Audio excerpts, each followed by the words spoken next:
بسم الله الرحمن الرحيم لا حول ولا قوة إلا بالله العلي العظيم الحمد لله رب العالمين وصلى الله على سيدنا ونبينا أبي القاسم المصطفى محمد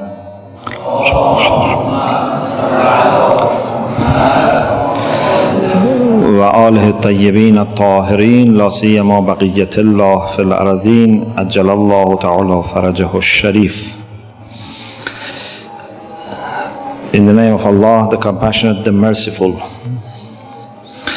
Tonight coincides the birth anniversary of Imam Musa ibn Ja'far alayhim as-salam, and in the presence of the lady Fatima Ma'suma alayhi as-salam, we are very fortunate to be here and to commemorate this birth anniversary. So we are here to share with the lady the joy for this birth anniversary. Although the atmosphere in the months of Safar overall is not a joyful atmosphere, but we still have to remember this important occasion.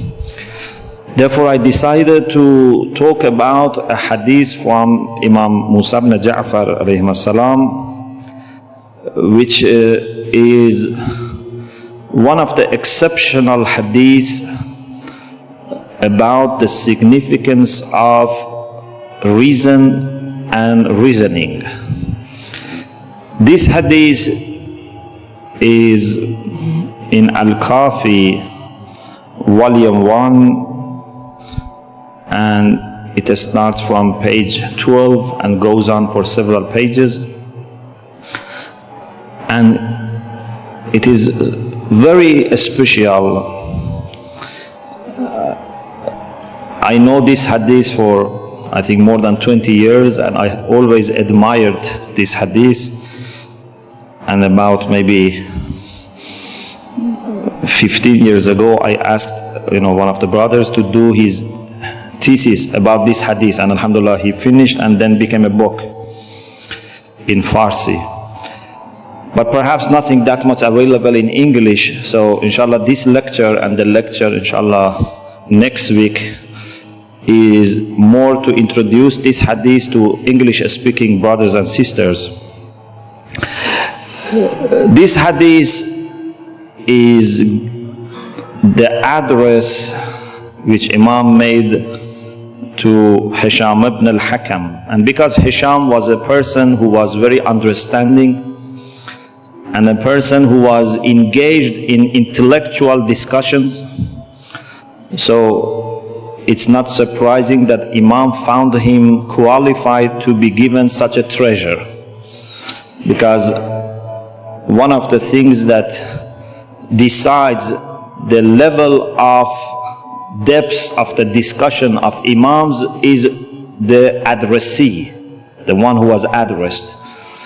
So in this hadith, Imam has found Hisham a person who has good understanding and appreciation, so he gave him this beautiful hadith. The hadith starts with this: Ya Hisham, إن الله تبارك وتعالى بشر أهل العقل والفهم في كتابه. O Hisham, Allah subhanahu wa ta'ala has given the glad tidings, the good news, bishara, to the people of reasoning and understanding. فقال, Allah has said to them, فبشر عبادي الذين يستمعون القول فيتبعون أحسنه. Give the glad tidings to those servants of mine, ibadi means ibadi, those servants of mine who listen to the word.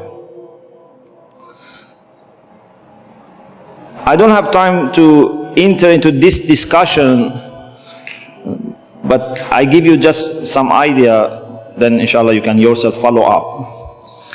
I think one characteristic of human beings is that Allah has given them the ability to express themselves. Allamahul bayan. And Allah expects us also to solve our problems with this bayan.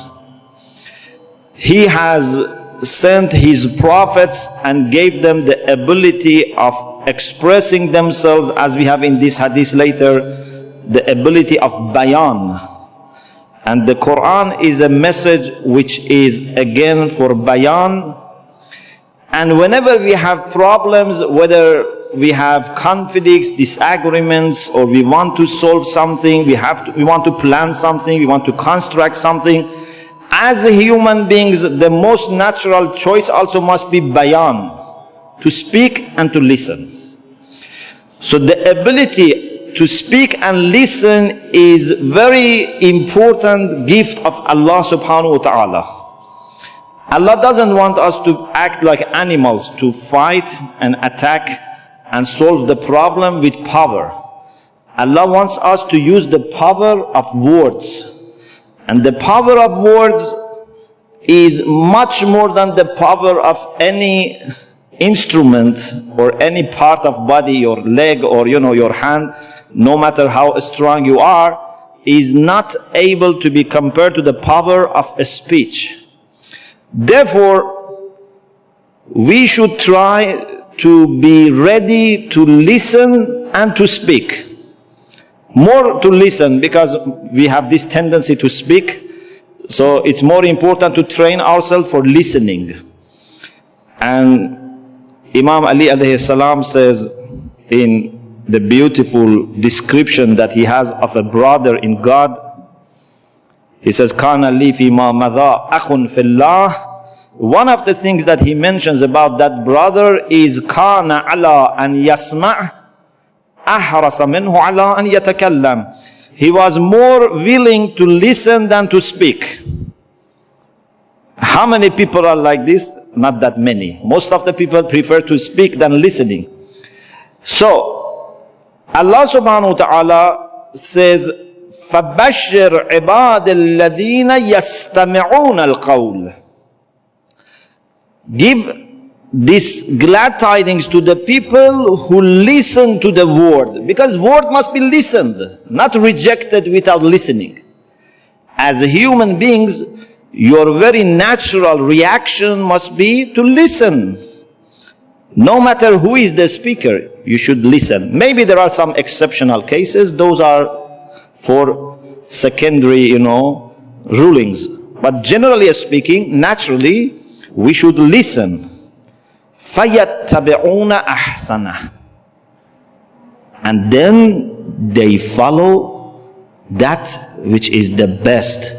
Either best in the sense that it is the best among good choices, or sometimes ahsan can mean better compared to something which is not good. Because in Arabic, like Farsi, sometimes we use superlative adjectives, not necessarily because it's really better or more. It can mean just this one has this quality and the other one doesn't have.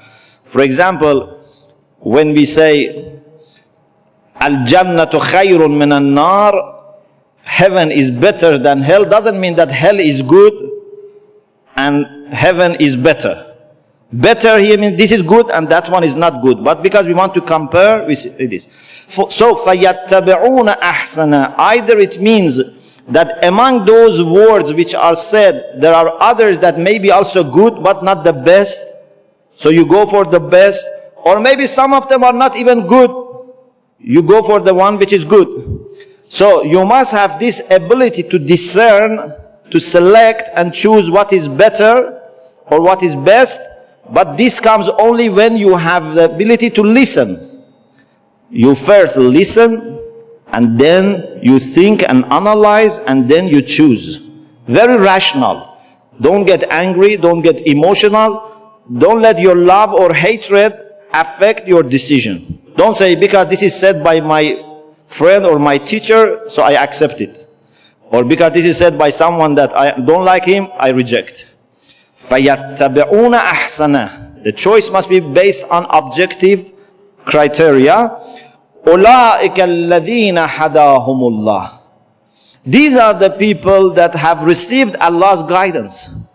No matter what else they do, no matter what other thoughts they have, just the fact that they are able to listen and select free from emotions, this is a sign of being guided by Allah subhanahu wa ta'ala. Perhaps normally we don't take this as a sign of being guided. We take the sign of being guided to have proper beliefs or to do certain rituals, but Allah subhanahu wa ta'ala says those who are really guided are the people who have such treatment and such attitude towards word, towards what is said. And then Allah says, وَأُولَٰئِكَ هُمْ أُولُو الْأَلْبَابِ. And these are the people of understanding, the people of reasoning, the people of thought, the thoughtful people.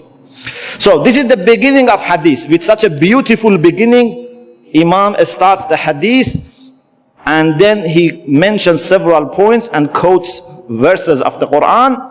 I go to the middle of hadith because the time is not enough and I want to finish in 2 sessions, because then inshallah I'm traveling, so just tonight and the next week inshallah we talk about this hadith. So we go to the middle of hadith. Ya Hisham, inna likulli shay'in dalilan. O Hisham, truly everything has a sign. There is something by which you can always understand realities. This by itself is a very important principle, that Allah subhanahu wa ta'ala has created everything, and along with the creation, Allah has set us up for us something that we can use to understand. In other words, nothing has been created by Allah and kept totally hidden. What Allah has created, at the same time He wants to be discovered and to be known. This is very important. لِكُلِّ شَيْءٍ دَلِيلًا. So everything which exists at the same time is understandable. Some people, some philosophers have gone to the extreme and they say existence means perception. To exist means to be perceived.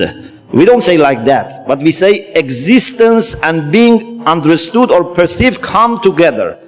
They are not synonymous, but they come together.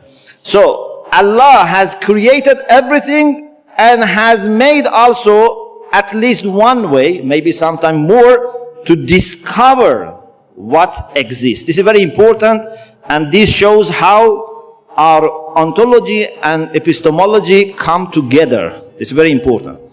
So, when there is a sign by which you can understand everything, what is the sign by which you can understand someone's intellect? Dalilul aql. Many people claim that we have aql. Indeed, some people say something beautiful. They say, you know, when it comes to money, there is such a tendency that many people claim that we are not rich. They want to be somehow humble. So they say, I am not rich. Or when it comes to, for example, you know, having a, I don't know, high position, people who have high position, they may say, I don't have high position, I am very, you know, humble person. Sometimes a person comes from a noble family, he says, no, I am a very ordinary person. But when it comes to aql, no one here says, I don't have aql. Everyone says, my aql is complete. Everyone says, my aql is perfect. Here is an area that no one wants to be humble, because aql is somehow very much related to being human being. If I say my aql is not okay, then I am questioning my very being human being. So this is something that even the most stupid person would not want to say, I have little aql. Everyone says my aql is complete and perfect.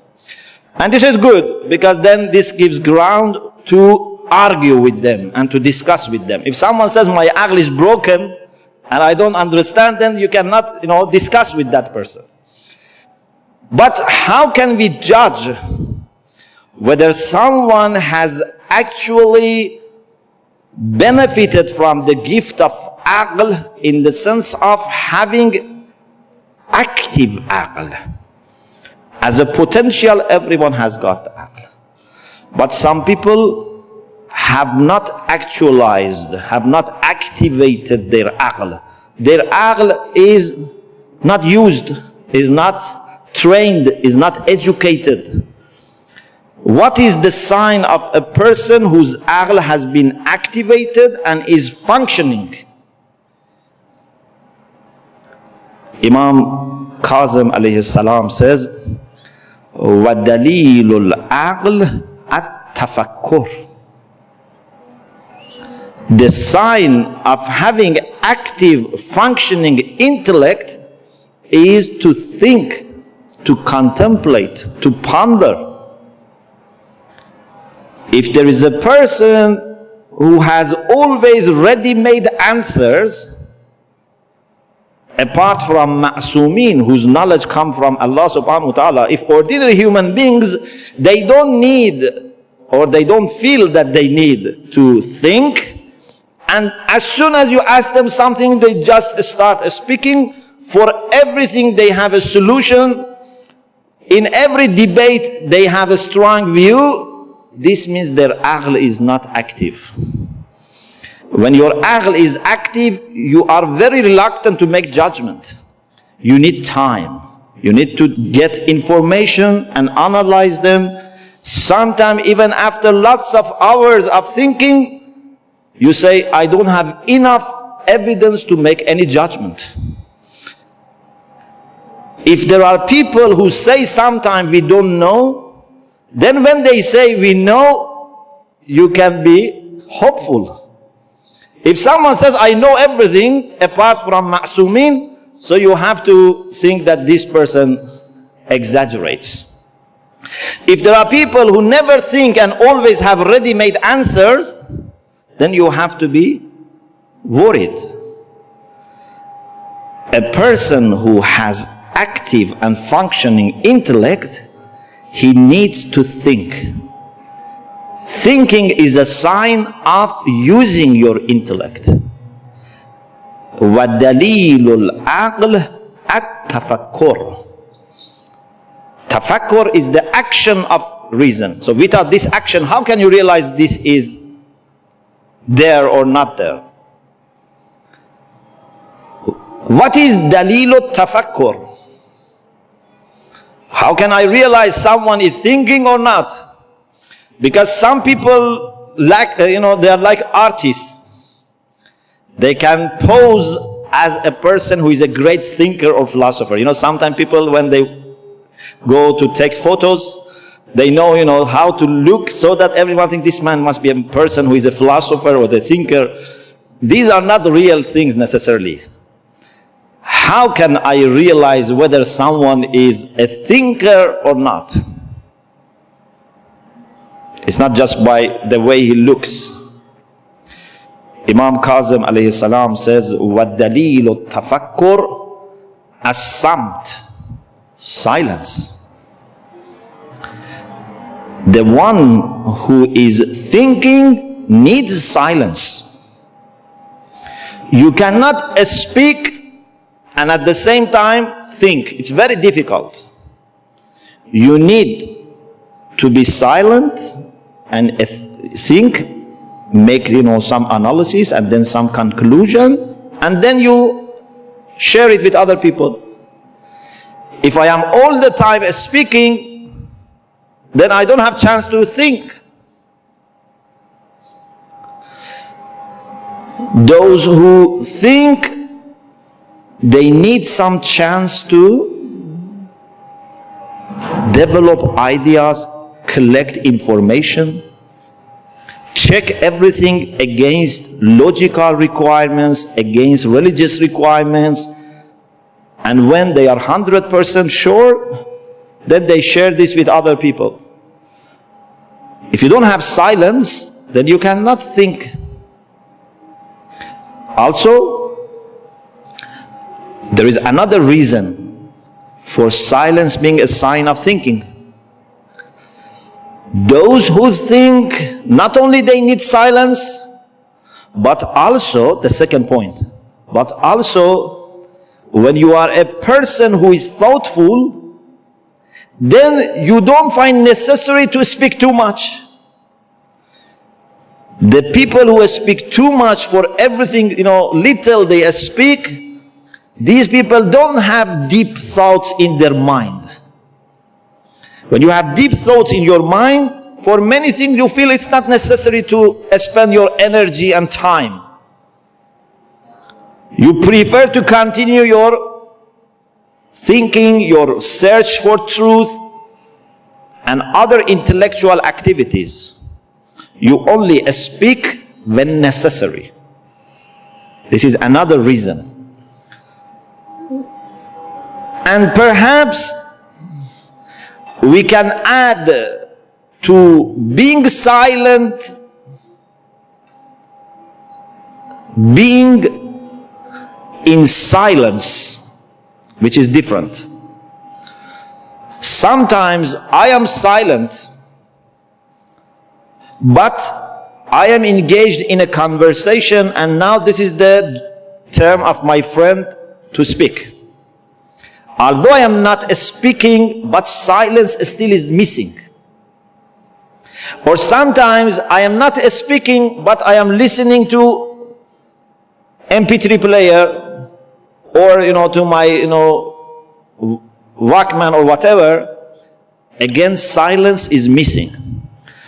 So for a person who needs to think, not only he should keep silent, but also he should avoid unnecessary conversation, unnecessary sounds, unpleasant noise, so that he can think properly. So if, for example, you are in a big, crowd, everyone is talking, shouting, then you cannot think properly. Although you are not speaking, but you are not able to think because there are so many distractions.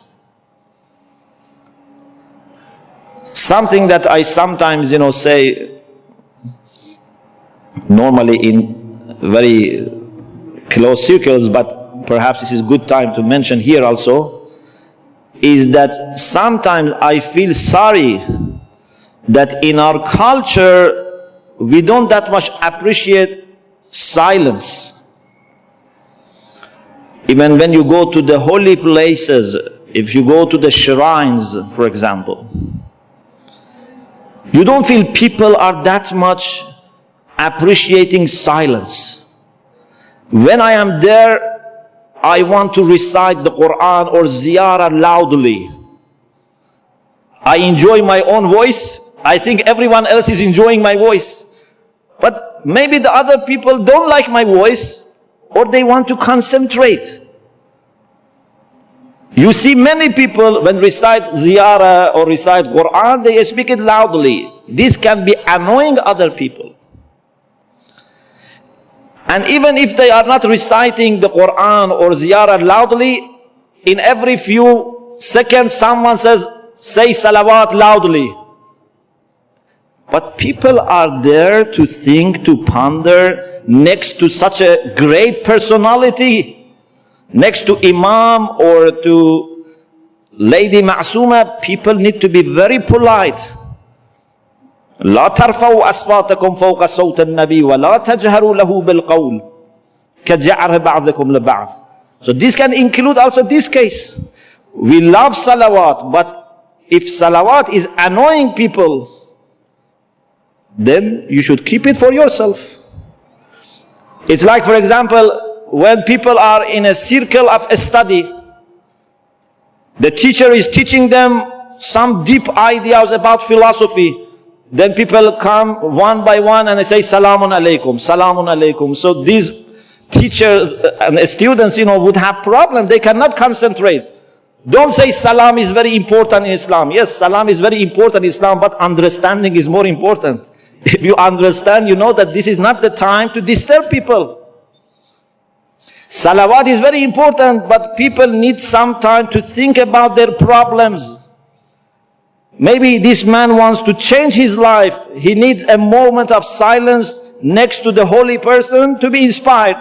You say salawat loudly, you say your ziyarah loudly, so there is no chance for silence. So silence is not just that you don't speak. You need something more. You need also any unpleasant voice or noise to be missing. Sometimes there are some, for example, sounds that can be pleasant. That's not a problem. For example, maybe you go to, for example, next to a river. Maybe the sound of water is useful for you. You can have your concentration. Okay, that's not a problem. That's not against silence. But anything which is distracting, anything which is taking your attention away, this is not helpful. So, the people who are understanding, the people who are thoughtful, they are contemplative, and the sign for being contemplative is as-samt, is silence. وَلِكُلِّ شَيْءٍ مَطِيَّةٌ. Everything has a matiyya. Matiyya means something that you can use as a vehicle. It can be something like a donkey that you ride, or a horse, or a camel, or today can be a car, or train, or plane. But it's not only for physical transportation. You also need something, a vehicle for your spiritual transportation. For example, we have hadith that every person for meeting and reaching Allah subhanahu wa ta'ala needs to use night as his matiyya. Without benefiting from night, you cannot reach Allah subhanahu wa ta'ala. لا يدرك إلا بامتطاع الليل. If you want to reach Allah subhanahu wa ta'ala and meet him, you need to benefit from the blessed moments in the night, for salatul layl, for contemplation, or whatever.